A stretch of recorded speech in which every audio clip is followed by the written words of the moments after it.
বলতে চাই আমি, শুনুন মুসলিম ভাইয়েরা, প্রিয় কোরআনের সাথীরা, আমরা যখন হজ করতে যাই, শুনেন, হজ যখন করতে যাই তখন জামারাতে আমরা পাথর নিক্ষেপ করি। হ্যাঁ, প্রথম দিন কোনটার গায়ে পাথর মারি? বড়টার গায়ে পাথর মেরে হাজী সাহেবানরা কোরবানি করে তারপরে অলরেডি ইহরাম খুলে ফেলেন।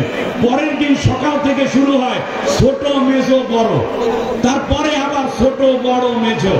সুতরাং এখন বড়রে সাইজ করা হচ্ছে। এলাকায় যদি কেউ উৎপাত করেন, নতুন করে সন্ত্রাসী চেহারা বের করেন, তাহলে দ্বিতীয় ধাপে কিন্তু ছোটটা থেকে বড় পর্যন্ত শুরু হবে। 18 বছরের নির্যাতন মানুষ ভুলে যায় না। সম্মানিত ভাইরা, এবার আমরা বিসমিল্লাহ পড়ি। পরম করুণাময় অসীম দয়ালু আল্লাহর নামে শুরু করছি, সবাই পড়েন। ইযা জাআ নাসরুল্লাহি ওয়াল ফাতহ ورأيت الناس يدخلون في دين الله أفواجا فسبح بحمد ربك واستغفر إنه كان توابا آمنت بالله। যখন বুঝলে আল্লাহর পক্ষ থেকে সাহায্য এবং বিজয় এসে গেছে, দলে দলে মানুষ ইসলামে প্রবেশ করা শুরু করে দিয়েছে, তখন তুমি আল্লাহর প্রশংসা সহকারে তার কাছে প্রার্থনা করবে, তোমার জাতির জন্য, উম্মতের জন্য ক্ষমা প্রার্থী হবে। কারণ আল্লাহ রাব্বুল আলামিন পরম ক্ষমাবান এবং তিনি মানুষের তওবা কবুল করেন। সূরা নাম, সূরা নাসর, মদিনায় অবতীর্ণ সূরায় 3টি আয়াত, 3টি আয়াত এবং একটি রুকু রয়েছে। সম্মানিত ভাইরা, দীর্ঘ পথ পাড়ি দিয়ে রাসূল সাল্লাল্লাহু আলাইহি ওয়াসাল্লাম যখন মক্কা বিজয় করে ফেললেন, 10ম হিজরিতে যখন রাসূল সাল্লাল্লাহু আলাইহি ওয়াসাল্লাম জীবনের শেষ হজ সম্পন্ন করে আরাফার ময়দান থেকে মদিনায় ফিরতেছিলেন, তখন আল্লাহ রাব্বুল আলামিন এই সূরাটি নাযিল করে আল্লাহ রাসূল সাল্লাল্লাহু আলাইহি ওয়াসাল্লামকে আল্লাহ তাআলা ইসলামের বিজয়ের স্বীকৃতি দান করলেন। সুবহানাল্লাহ। কিন্তু বিজয় শুধু বিজয় নয়, কান খাড়া করে আজকের ঐতিহাসিক বাংলাদেশের শ্রেষ্ঠতম সর্ববৃহৎ কোরআনের এই মাহফিল থেকে আমাদেরকে কথাগুলো বুঝে নেওয়া দরকার।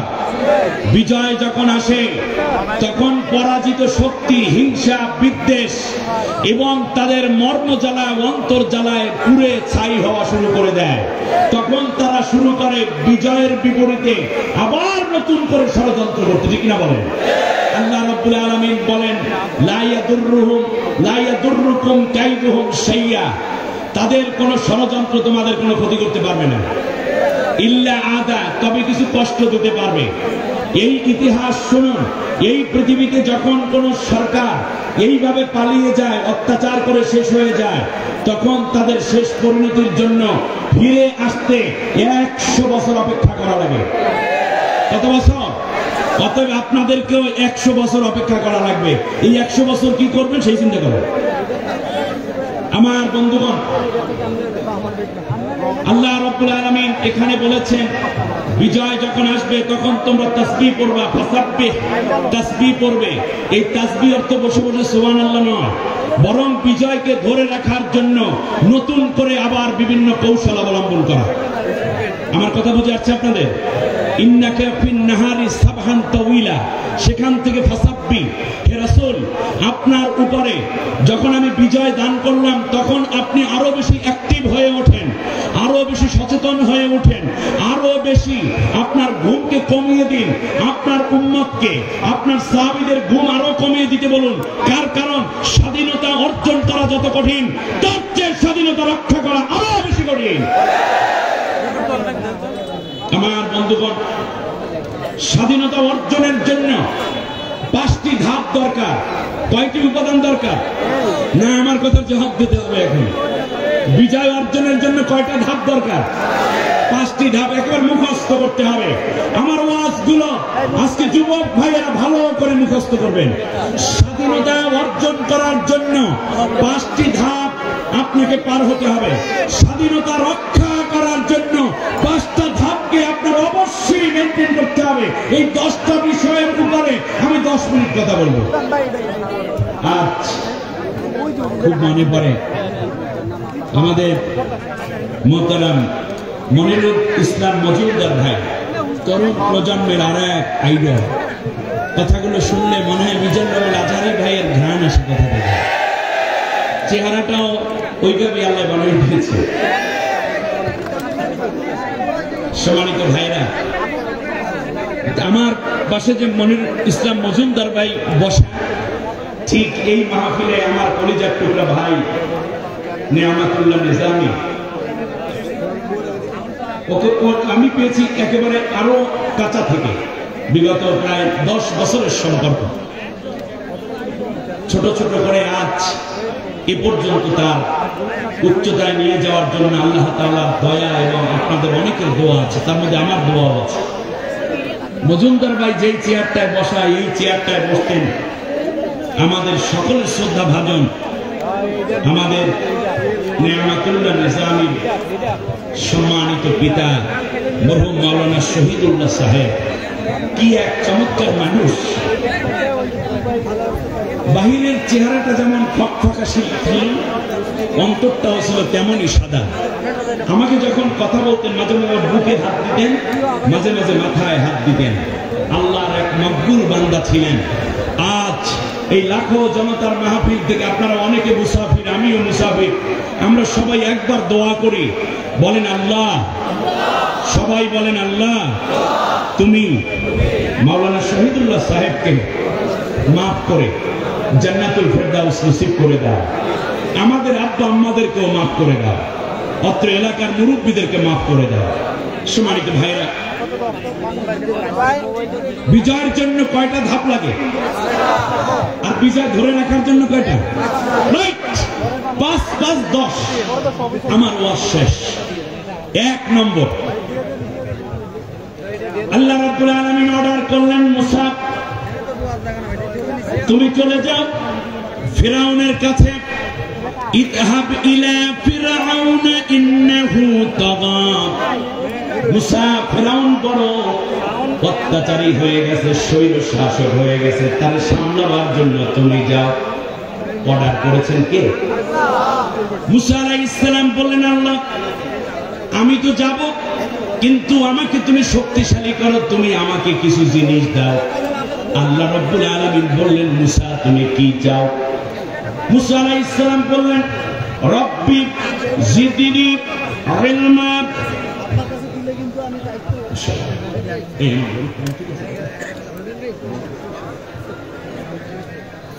রব্বি জিদনি ইলমা। আল্লাহু আকবার। শুকরিয়া, নিজে আমি বলছি আর 10-15 মিনিট বাড়ানো যাবে। আপনারা আলহামদুলিল্লাহ বলবেন না? মুসা আলাইহিস সালাম আল্লাহর কাছে অ্যাটম বোমা চাইনি। আমি জামালউদ্দিন আবার কবে কথা বলবো জানি না, কিন্তু আগামী এই প্রজন্ম, আমার ছাত্র ভাইয়েরা, যুবক ভাইয়েরা, আপনাদের এই কথাগুলো মনে রাখা খুবই জরুরি। কারণ আপনারা পথ হারালে বাংলাদেশ থাকবে না। মুসা আলাইহিস সালাম আল্লাহর কাছে অ্যাটম চাই নাই, গ্রেনেড চাই নাই, তিনি ফাইটার চান নাই, কিচ্ছু চান নাই। আল্লাহর কাছে প্রথমে চাইলেন, রব্বি জিদনি ইলমা। রব্বুল আলামিন তুমি আমার জ্ঞানটা বাড়াইয়া দাও, আমার মেধা বৃদ্ধি করে দাও। সুবহানাল্লাহ। শরীর শাসকের মোকাবেলায় বিজয় অর্জন করতে হলে অস্ত্র না, দরকার মেধা। কারণ আপনি একটা ঢিল ছুড়বেন, আপনার 14 গোষ্ঠী সহ ব্রাশ ফায়ার করে ওরা মেরে ফেলবে। এই জন্য অস্ত্র হাতে নেওয়া যায় না, মেধা দিয়ে তাদের মোকাবেলা করতে হয়। এই জন্য আমার নতুন প্রজন্মের স্লোগান ছিল, কোটা না মেধা। কারণ স্বৈর শাসকের মোকাবেলায় প্রথম যেই শব্দ দরকার তার নাম কি? মেধা। এই জন্য ছাত্রদের স্লোগান ছিল কি? মেধা মেধা। মেধাবীরা আগাই যাচ্ছে, বোকা কোটাধারীরা পালাইছে হেলমেট বাইরে, ঠিক কিনা? আর দুর্নীতিবাজরা পালিয়েছে। পালানোর সময় একজনের ইতিহাস শুধু বলি, কি সুন্দর সাদা দাড়ি ছিল, সাদা চুল ছিল, সাদা পাঞ্জাবি পরত, নাম ছিল দরবেশ। এটা আওয়ামী দরবেশ, এটা মুসলমানের দরবেশ না, এটা লীগের দরবেশ, ঠিক না বলো? শেষ পর্যন্ত দাড়িগুলা কামাইলো, চুলগুলায় কলপ মাখাইলো, এরপরে পাঞ্জাবি সাইডে শার্ট পরলো, পাজামা খুলে লঙ্গি পরলো, দামি জুতা রাইখা 12 টাকা দামের পঞ্চ করে আবার সেই নৌকায় উঠছে। এক পর্যায়ে নসিব বন্ধ কোস্টগার্ডের হাতে ধরা পড়লো, তাকে রিমান্ড দেওয়া হলো। রিমান্ডের এক পর্যায়ে জিজ্ঞেস করলো, যা করার তো করছেন, দাড়ি কামাইলেন কে? তা ইসলামের জ্ঞান নেই তোমাদের মোটো, থাকলেই জিজ্ঞাসাই করতে না। বলে স্যার বলেন দেখি। বললো যে দাড়ি রাখা হলে সুন্নতের জান বাঁচান ফরজ। কি মাসলা মাইরা দিছে, ফরজ রক্ষা করতে যাই সুন্নত কামান জায়েজ। এ হচ্ছে ৩৬,০০০ কোটি টাকা বাংলাদেশ থেকে পাচার করেছে। আমি আজ ধন্যবাদ জানাই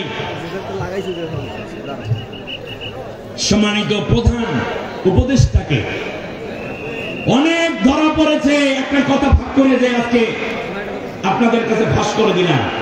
ধরা পড়েছে কয়েক হাজার দুর্নীতিবাজ, একসাথে সবাইকে আদালতে কিংবা মিডিয়ায় আনে না, তাহলে অন্যরা বলবে কি যে দেখো এই সবগুলাই একসাথে ধরলো কেন?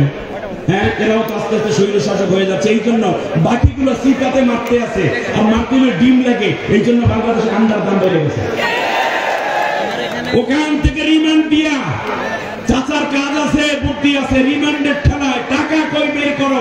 ইউরোপীয় ইউনিয়নে হাজার হাজার কোটি টাকা পাঠিয়েছে, বিলিয়ন ডলার পাঠিয়েছে, ওই দিনের ঠেলায় ওই টাকার কথা কয়। আর 17 দেশের ইউরোপীয় ইউনিয়নের নেতৃবৃন্দ বাংলাদেশ আইনা বলছে তোমাদের ব্যাংকে আমাদের টাকা আছে, এই নামে এত, এই নামে এত, এই অ্যাকাউন্টে এত, টাকাগুলো সব দাও।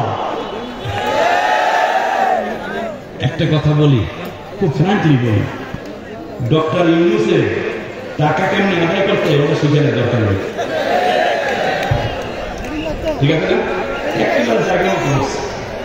কিন্তু একটি কথা আমার বলতেই হচ্ছে, সেটা হচ্ছে উপদেষ্টা পরিষদের মধ্যে ভারসাম্যহীনতা আমরা লক্ষ্য করছি। আপনারা খেয়াল করেছেন কিনা, বেশিরভাগ বামপন্থীদেরকে নেওয়ার একটা হিড়িক পড়ে যাচ্ছে, যেটা বাংলাদেশের বিপ্লব আন্দোলন, বাংলাদেশের তাজিদ তামাদ্দুন এবং মানুষের ঈমান আকীদা আকাঙ্ক্ষার সাথে মিলে না। আসিফ মাহতাব নামের বাংলাদেশের ব্র্যাক ইউনিভার্সিটির একজন লেকচারার, যিনি সর্বপ্রথম ছাত্রদের পক্ষে শিক্ষক ও অভিভাবকের মতো বুকে গুলির ঝুঁকি নিয়েও দাঁড়িয়ে ছিল রাস্তায়, ঠিক করে বলেন। আমরা আসিফ মাহতাব স্যারকে উপদেষ্টা পরিষদে নেওয়ার জন্য দাবি করছি। এটা আমাদের বাংলাদেশের মানুষের দাবি, আনন্দের দাবি। আপনারা কি এই দাবির সাথে একমত? আমার ভাইরা, একটা নাম আমরা প্রস্তাব করলাম সমস্ত মানুষের বক্তব্য, তাহলে বোঝা যায় সর্বপ্রথম যেই জিনিস দরকার ফিরাউনের মতো স্বৈর শাসকের মোকাবেলা করতে, আর লেডি ফিরাউনদের প্রথম দরকার কি? 1 নম্বরে কি দরকার? মেধাবীরা এক হয়ে গেল, বিজয় আসলো। সুবহানাল্লাহ। শুধু মেধা হলে হবে না। মুসা আলাইহিস সালাম আরেকটু সামনে গিয়ে 5 জিনিসের আরেক জিনিস চাইয়া বললেন। বলল রব্বুল আলামিন, আল্লাহ তাআলা, শুধু মেধা হলে স্বৈর শাসককে পরাজিত করা যায় না, তুমি আমাকে সাহস দাও, কারণ আপনি ঠান্ডা মাথায় অনেক জ্ঞানের কথা বলবেন আর স্বৈর শাসক ক্ষমতা ছেড়ে দেবে, এই চিন্তা করা ভুল। তার কারণ এখানে সাহসের দরকার, সাহসী ছাড়া কোনোদিনও স্বৈর শাসককে পরাজিত করা যায় না। আমার দেশের ছাত্র সমাজ, তরুণরা সেই সাহস দেখিয়েছে। মুসা আলাইহিস সালাম বলেন, আল্লাহ রব্বি ইশরাহ লি সাদরি ওয়া ইয়াসসির লি আমরি ওয়াহলুল উকদাতাম মিন লিসানি ইয়াফকাহু কওলি। সুবহানাল্লাহ। দ্বিতীয়বারে কি লাগে বলেন তো দেখি? সাহস। জোরে বলেন কি লাগে? আল্লাহর নবীর সাহস ছিল না ভীতু ছিলেন? তিনি প্রচন্ড সাহসী ছিলেন। আল্লাহ নিজে বলছেন নবী মুসা আমার কাছে সাহস চেয়ে নিয়েছে, আর তোমার ব্যাপারে আমার বক্তব্য হলো আলাম নাশরাহ লাকা সাদরাক, আমি কি তোমার বক্ষের মধ্যে প্রচন্ড সাহস দিয়ে ভরপুর করে দেই নাই? মুসা আলাইহিস সালাম সাহস চান, আর আল্লাহর নবী সাহস চাওয়ার আগেই আল্লাহ সাহস দিয়ে দেন। অতএব বিপ্লবের জন্য দ্বিতীয় শর্ত কি? সাহস। আপনাদের সাহস আছে? কথা বলে না, দূর। সাহস আছে? যারা সাহসী তারা একটু হাত উঁচু করেন তো দেখি। মাশাআল্লাহ, আলহামদুলিল্লাহ। এই সাহসীরাই বাংলাদেশকে রক্ষা করবে ইনশাআল্লাহ। হযরত মুসা আলাইহিস সালামের উপরে যখন যুবকরা ঈমান আনলো, সাথে সাথে মুসা ফিরআউন একটা ভয় দেখালো। قال آمنتم قبل أذان لكم, তোমরা 9 জন যুবক ঈমান এনেছো আমার অনুমতি ছাড়াই কি ঈমান আনলা? এর মানে ফিরআউনের রাষ্ট্রে বিরোধী দল করতে হলে তার অনুমতি নিয়ে করা লাগবে, যেমন আমার দেশে জাপা। ঠিক না বলেন? মানে ওনার কথাই উনি চলে, এই হলো বিরোধী দল। আমার ভাইয়েরা, ফিরআউন ধমক দিয়ে বলল লাউ কাত্তিআন্না আইদিয়াকুম ওয়া আরজুলাকুম মিন খিলাফিন ওয়া লামুসাল্লিবান্নাকুম ফি যুযু'in নাখলিন, তোমাদের যা করব শুনো, বিপরীত দিক থেকে তোমাদের হাত পা কেটে ফেলবো, আর তোমাদেরকে গলার মধ্যে রশি পরাইয়া, খেজুর গাছের রশি পরাইয়া, খেজুর পাতার রশি পরাইয়া তোমাদেরকে ফাঁসি দেব।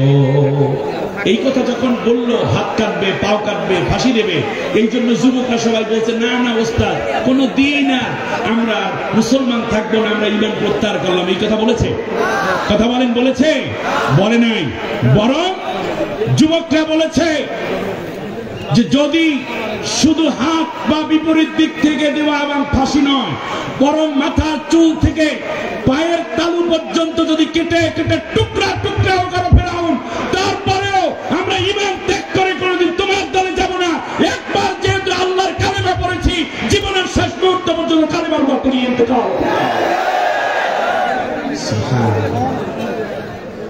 আমার যুবকদের স্লোগান শুনলেই তো মাথা নষ্ট। কি লেগেছে রে, লেগেছে, আবার লেগেছে রে, লেগেছে। এই কথা শুনলে চোর, সন্ত্রাসী কিংবা গুন্ডা, চাঁদাবাজ, ভোটচোর কিংবা এই স্টাইলে যারা আছে অবৈধ ক্ষমতাধারী স্বৈর শাসক, তাদের কলিজায় পানি থাকে না। আমার ভাইয়েরা, বিপরীত দিক থেকে হাত পা কাটছে মাত্র 7 জন। ফিরআউন কতজন হাত পা কাটছে? এই কারণে আমরা বলি ফিরআউন 2 জনকে দিয়েছে ফাঁসি, মোট 9 জনকে মারল। কিন্তু আপনারা জানেন জুলাই আগস্টের আন্দোলনে মানুষ তো মেরেছি, যারা গুলিবিদ্ধ হয়েছিল তাদের কারো হাত কাটতে হয়েছে, পা কাটতে হয়েছে।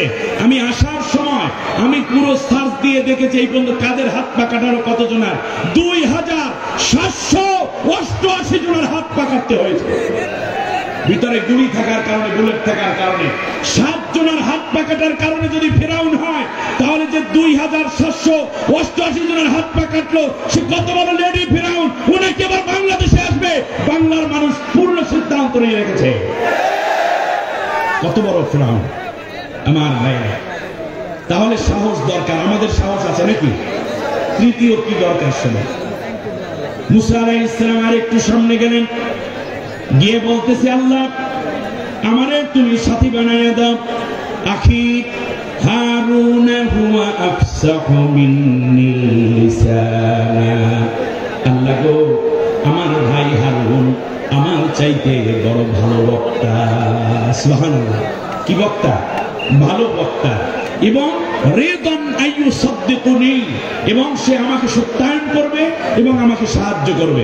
এবারে আপনারা বলেন দেখি, খুব ভালো করে ঠান্ডা মাথায়, এই তাফসীর মাহফিল, মূল পরিবেশ কখনোই নষ্ট করবেন না, কান খাড়া করে শুনুন।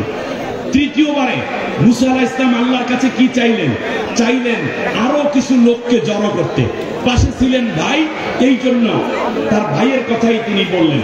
তাহলে বোঝা যায় একা একা কোনোদিনও স্বৈর শাসকের মোকাবেলা করা যায় না, সাথে আরো কিছু দল এবং মতের লোককে এক করতে হয়, জোট করতে হয়। আপনারা বলেন, আমার দেশের ছাত্র বিপ্লব যে হয়েছে একা একা নাকি জোট সহকারে?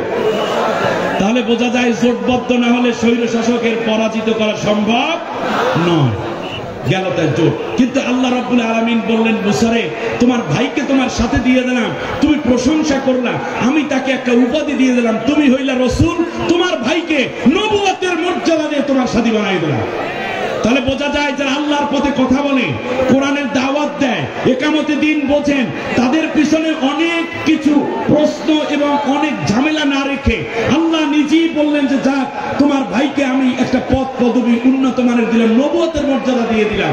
অতএব কোরআনের কথা যারা বলে তাদের পেছনে অনেক বেশি বেশি দাওয়াতি কাজ এবং সময় না দিয়ে শুধুমাত্র কোরআনের জ্ঞান আছে এই ভিত্তিতেও তাদেরকে সাংগঠনিক মান উন্নয়ন করা উচিত।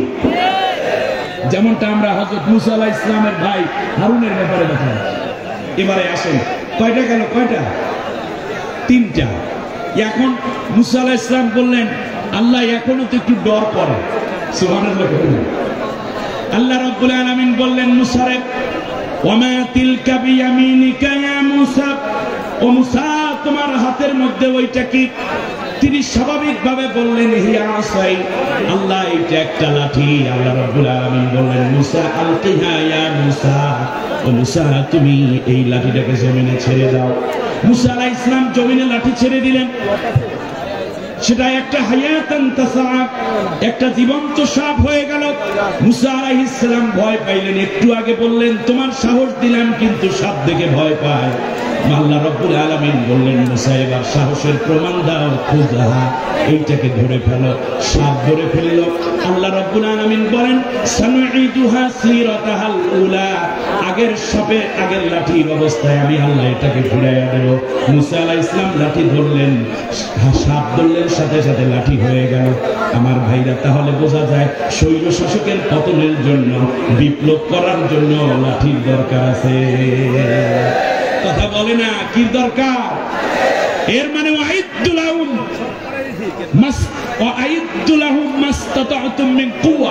তোমাদের সাধ্য অনুযায়ী কি করো? রসদ সংগ্রহ করো, অস্ত্র জোগাড় করো। এই অস্ত্র যাই হোক, আবু সাঈদের হাতে কি ছিল?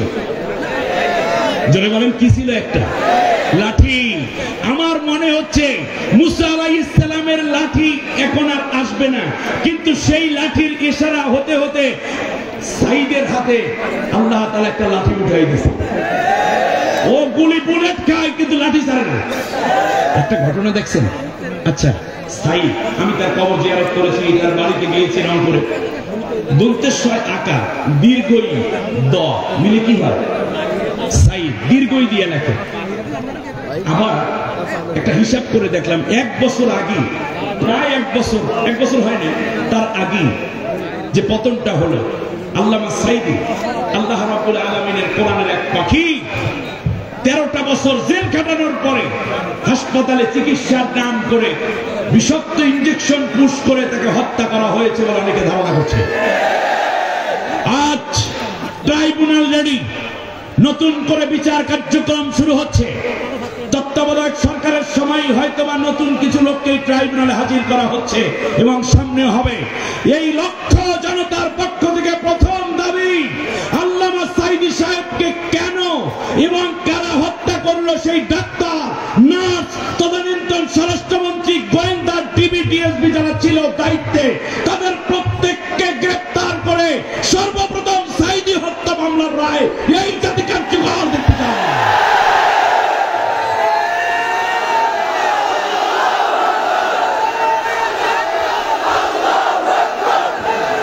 আমার প্রিয় ভাইয়েরা,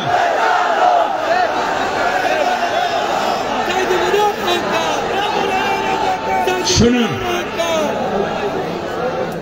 সাঈদী শুধুমাত্র দীর্ঘটা নাই, দীর্ঘইটা নাই, বাদ দিলে কি হয়? দয় দীর্ঘিকার বাদ দেন, দীর্ঘিকারটা শুধু বাদ দেন, কি থাকে? সাইদ। আমার মনে হচ্ছে আল্লামা সাইদির হত্যার বিচার হবে দেশে, সাইদির স্বপ্ন পূরণ হবে বলে আল্লাহ রাব্বুল আলামিন এক সাইদের রক্ত দেখে গোটা বাংলাদেশের ছাত্র সমাজ, যুব সমাজ চিৎকার করে বলেছিল, লেগেছে রে লেগেছে, রক্তে আগুন লেগেছে। আল্লামা সাইদি সাহেবের দোয়া আল্লাহ কবুল করেছেন, তার শাহাদাতকে আল্লাহ কবুল করুন, বলেন আমিন।